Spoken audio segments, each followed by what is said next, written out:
सांगितलं होतं प्रत्येक टाका घालताना त्यांचं नाव घ्यायचं. पण माई मी विचलित झाले. मला काही कळतच नाहीये हो. मी फक्त गोधडीला टाकेच घालत राहिले. मी स्वामींचं नाव घेणं विसरूनच गेले. मी काय करू आता?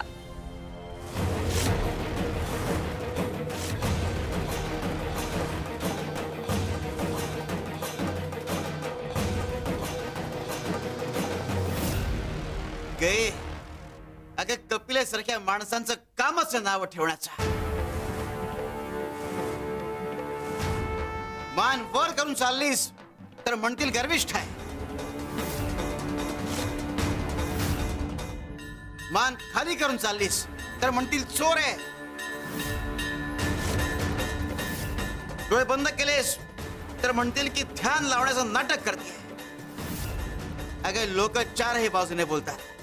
जर त्यांचं ऐकून डोळे फोडून घेतलेस तर म्हणतील की कर्माची फळं आहेत. अगं एक वेळ देवाला खुश करणं सोपं आहे, पण या जगातल्या काही माणसांना खुश करणं अवघड आहे.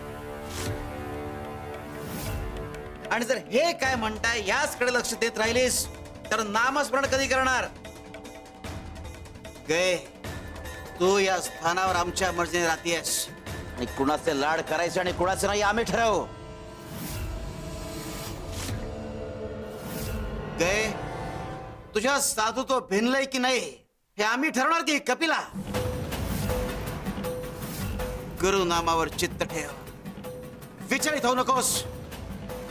तुला आमच्या करता गोधडी शिवायला सांगितली होती, काय झालं? हो स्वामी, घेतली गोधडी शिवायला. गोधडीला प्रत्येक टाका घालताना आमचं नाव घेत राहायचं. कर सुरुवात. हो स्वामी.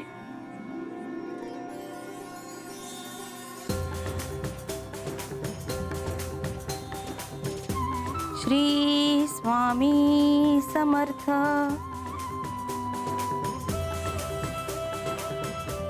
श्री स्वामी समर्थ.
आयुष्य या गोधडीप्रमाणे जर नामस्मरण करत शिवत गेलात तर जीवन समृद्ध होता.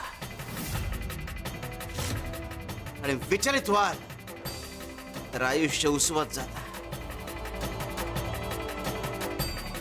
त्या आयुष्यात अनेक प्रश्न पडतात, पण प्रत्येक प्रश्नाचं उत्तर गुरुकडे आहे लक्षात ठेवायचं. हे जर लक्षात ठेवलं तर आयुष्य समृद्ध होईल. शिव शंकर शंभो.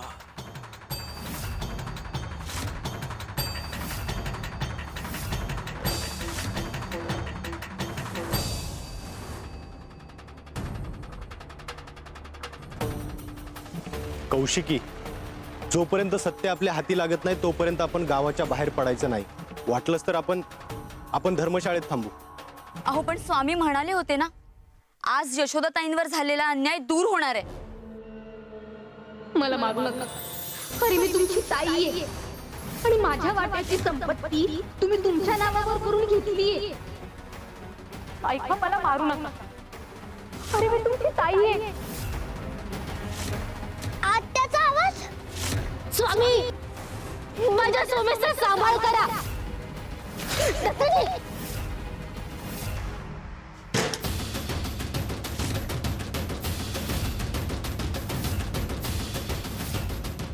हे हे काय आहे? ताईचा आवाज आणि आणि दादाचं नाव. हा भूताटकीचा प्रकार तर नसेल ना? नाही, हा दगड स्वामींकडे होता. हा भूताटकीचा प्रकार असणं शक्यच नाही.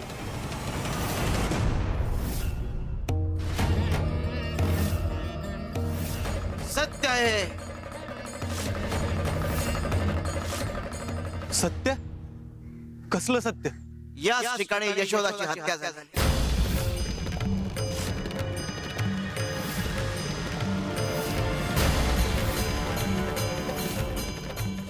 हत्या? पण यशोदाताईंचा मृत्यू तर नैसर्गिक होता असं सांगितलं होतं. हो, हृदयविकाराच्या झटक्यानं ताई मेली असं सांगितलं दादाने आम्हाला. दत्ताजीने सांगितलं ते असत्य आहे. सत्य तुम्हाला दाखवणार आणि तेही आताच.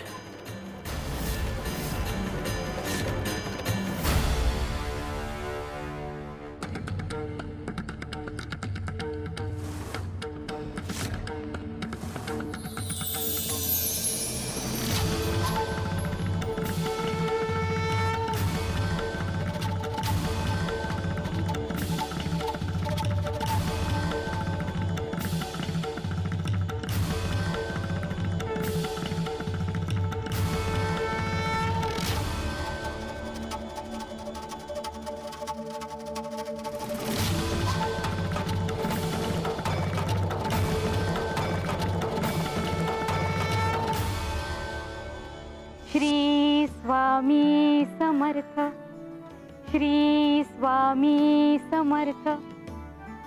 स्वामी, घरची जबाबदारी आता पार पडली. आता जीवनात एकच हेतू, गुरुसेवा. गरिबांना थोडा वेळ, थोडे दान, हाच माझा धर्म. दत्ता, सुभद्रा, तुम्ही ते अचानक? हो ताई, आम्ही थोडंसं बोलायचं होतं तुझ्याशी. तुझं अर्ध आयुष्य जगून झालंय. दत्ता, असं का बोलतोयस तू? अगं, माझं पूर्ण बोलणं ऐकून तर घे. ताई, तू आता तीर्थयात्रेला चाललीस. खरं तर पहिल्यापासून तुला प्रपंचापेक्षा देवभक्तीची गोडी. मुळात तुझा स्वभावच देवभोळा. आता तू तीर्थयात्रेला चाललीस. वाटेत लोक भेटतील, काही शिकवतील तुला, काही म्हणतील. मग तू विरक्तीला लागशील. तुला सगळं सोडून द्यावंसं वाटेल. आणि अशातच तुझ्या संपत्तीचा हिस्सा तू दुसऱ्याला देऊन टाकशील. साधी बोळीस ना ग तू खूप. आणि तसंही तुझ्या संपत्तीचा तुला काहीही फायदा नाही, हो की नाही? ते आहे. आणि म्हणूनच दत्ता, मी माझ्या संपत्तीचा वाटा दान करणार आहे, स्वामी स्थानावर येणाऱ्या गरिबांसाठी. अशी इच्छा आहे माझी. असं काहीही करणार नाही असतो.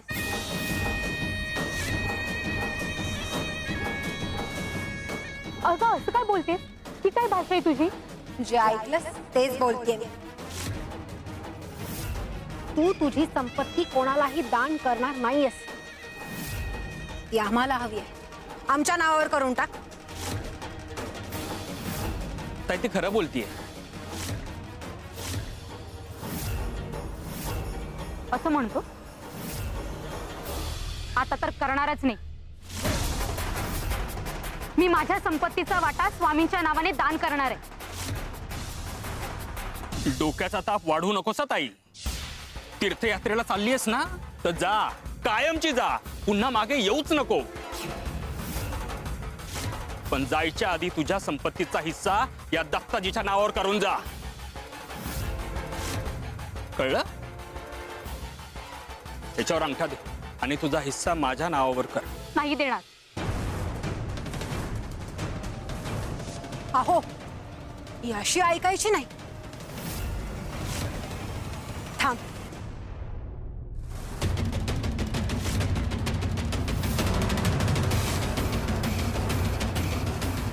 तू बऱ्या बोलाने संपत्ती आमच्या नावावर करा, नाहीतर ह्यानेच मारून टाकील तुला.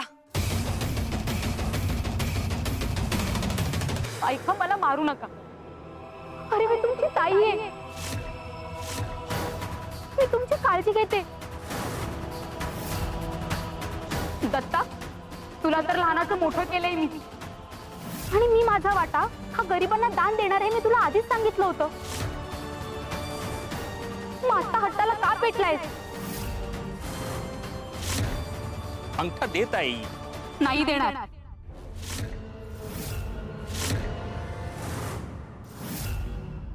सोमेशा, वाचव रे. आज माझं काय होईल सांगता येत नाही. तुझ्या कुटुंबाचा सांभाळ कर. स्वामींची सेवा कर. स्वामी, तुम्ही जे आशीर्वाद मला दिले ते त्याच्या कामी येऊ. एक ना एक दिवस जे काही सत्य आहे ते सोमेशला समजू दे. देवभोळी आहेस ग, देवभोळी माझी ताई. अगं सत्य सांगायला तू जिवंत राहिली पाहिजेस ना.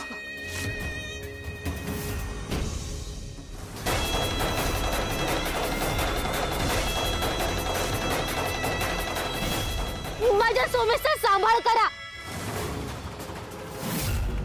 दत्ताजीने जो अन्याय माझ्यावर केलाय, पण हा अन्याय कधी सोमेश्वर होऊ देऊ नका. कारण तू आता दादा बोलण्याच्या लायकीचा राहिलेला नाहीयेस, आणि सुभद्रा, तू सुद्धा वहिनी बोलण्याच्या लायकीची राहिलेली नाहीयेस. दे आता तरी अंगठा दे, नाहीतर तू हकनाक मरशील.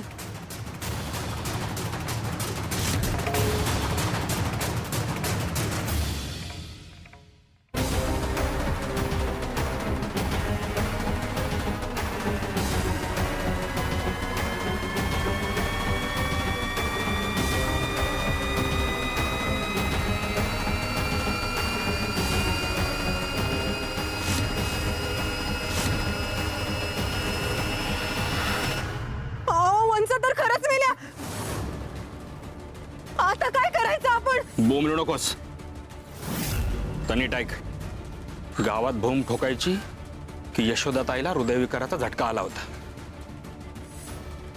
आपण तिचा गळा दाबून तिला मारलंय याची शहानिशा कोणीच करू शकणार नाही. चला आता.